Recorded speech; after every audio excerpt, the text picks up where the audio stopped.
in 2017, the Supreme Court of Kenya nullified the presidential election again because of the misconduct of the IEBC.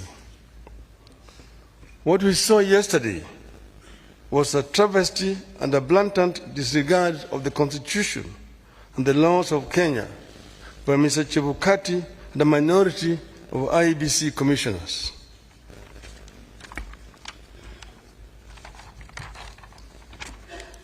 The law is clear on the role of the chairperson of the IEBC. The law does not vest in the chairperson the powers of a dictator to rule the IEBC unilaterally. The IEBC is structured as a democratic institution in which decisions must be taken either by consensus or by a vote of the majority. The chairperson and a tiny minority of commissioners have no legal authority to take weighty decisions and proclaim them as the rulings of the IEBC. The law on the IEBC provides that unless a unanimous decision is reached, a decision on any matter before the Commission shall be by a majority of the members present and voting. I want to repeat. Unless a unanimous decision is reached, a decision on any matter before the Commission shall be by a majority of the members present and voting. In addition, the Court of Appeal in the Maina Kiai case ruled, and I quote again, reiterate, as we conclude, that there is no doubt from the architecture of the laws we have considered that the people of Kenya did not intend to vest or concentrate such sweeping and boundless powers in one individual, that is the chairperson of the appellant. That is why I and Azimio, La Umoja, One Kenya, and the nation at large were shocked yesterday to learn that Mr. Chebukati alone decided to pronounce himself on the supposed winner of the 2022 presidential elections. We understand that only Mr. Chebukati alone had access to the tally of the presidential vote. He denied all the commissioners access to that information until he suddenly appeared before the commissioners in the late afternoon to present them with a fait accompli.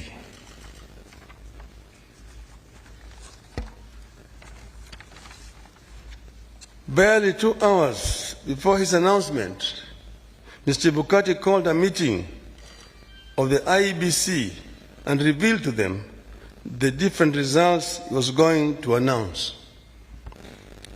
4 of the 7 protested Mr. Chebukati's actions. But Mr. Chebukati, whose mind appeared made up, did not entertain any discussion of the results, precipitating a walkout by a majority of the commissioners, who promptly denounced the results at a press conference. We know what happened next.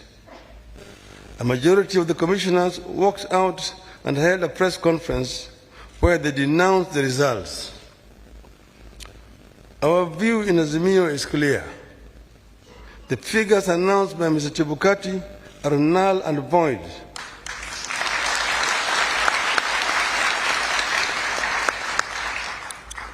I repeat, the figures announced by Mr. Chebukati are null and void and must be quashed by a court of law.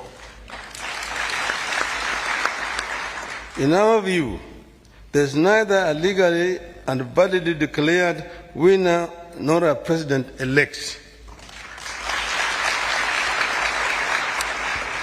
Mr. Chebukati's announcement purporting to announce a winner is a nullity.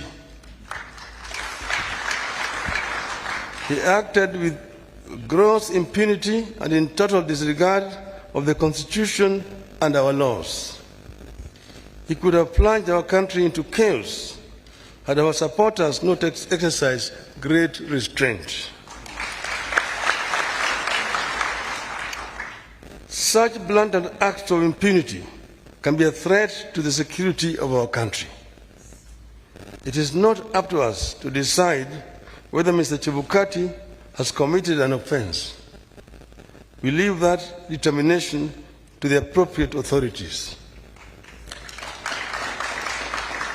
But for avoidance of doubt, I want to repeat that we totally and without reservations reject the presidential results announced yesterday by Mr. Chebukati.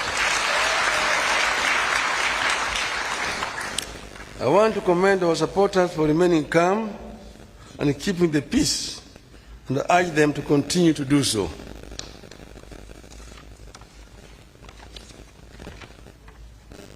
Let no one take the law into their own hands. We are pursuing constitutional and lawful channels and processes to invalidate Mr. Chebukati's illegal and unconstitutional pronouncement. We are certain that justice will prevail. I want to further commend the heroism of the 4 commissioners, the majority of the IEBC, who stood up to the bullying and the illegal conduct of Mr. Chebukati.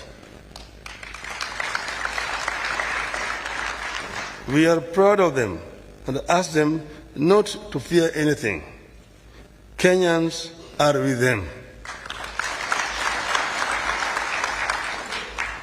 Today, I do not want to fully address our strategies going forward, but suffice it to note that we will be pursuing all constitutional and legal options available to us. We will do so because we regard the many flaws in the elections and the wrongs committed by the IEBC as fatal to the process and the outcome announced by Mr. Chebukati. We urge Kenyans and the friends and partners of Kenya abroad to stand tall and be counted as we seek to advance the ideals of democracy and an open society that we have always stood for. We will pursue justice for our supporters and for all Kenyans so that their choices are respected and honored. May God bless you and may God bless Kenya.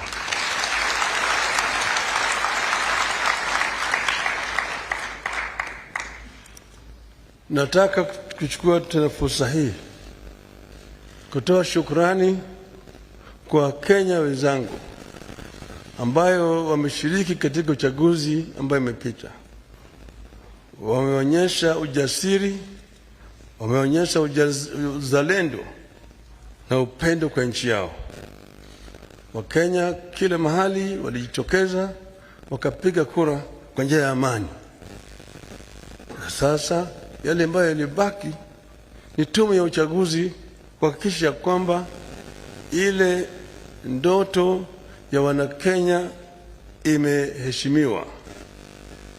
Tumegundua hitilafu ambayo imefanyika katika IEBC ambayo imejaribu kutaka kukiuka yale ambayo Wakenya wenyewe walikuwa wamefanya. Tumeona yale ambayo imefanywa na yule mwenyekiti wa tume ya uchaguzi Bwana Wafula Chebukati kwa kujaribu kupindua ili uamuzi ya Wakenya. Anafanya hivyo bila kushauriana na wale wenzake ambaye wako pale pamoja naye katika tume ya uchaguzi. Sisi wana Kenya na wana Azimio tunapenda amani. Tunapenda umoja wa Kenya. Tunataka kuona kama Wakenya wameungana kama kitu kimoja. Ndio tunaongea juu ya Azimio la umoja. Tuko na nia ya kuona kwamba Kenya imetoka katika janga la ufukara, janga ya kutokuwa na amani, na janga ya ubaguzi ya kikabila, ili Wakenya waungane kama watu moja, waweze kutekeleza wajibu yao kulingana na ndoto ya uanzilishi wa taifa letu. Hatutakubali, nataka kurudia hai, hatutakubali mtu mmoja ajaribu kuleta vurugu katika taifa letu. kujaribu vile vile kubadilisha yale ambayo Wakenya wameamua kama watu moja. Wakenya hawatakubali, hatutakubali. Tutazidi kutetea nchi yetu na katiba letu kama Wakenya ili Kenya iweze kuendelea mbele. Asanteni sana. Mungu ibariki Kenya, nchi yetu.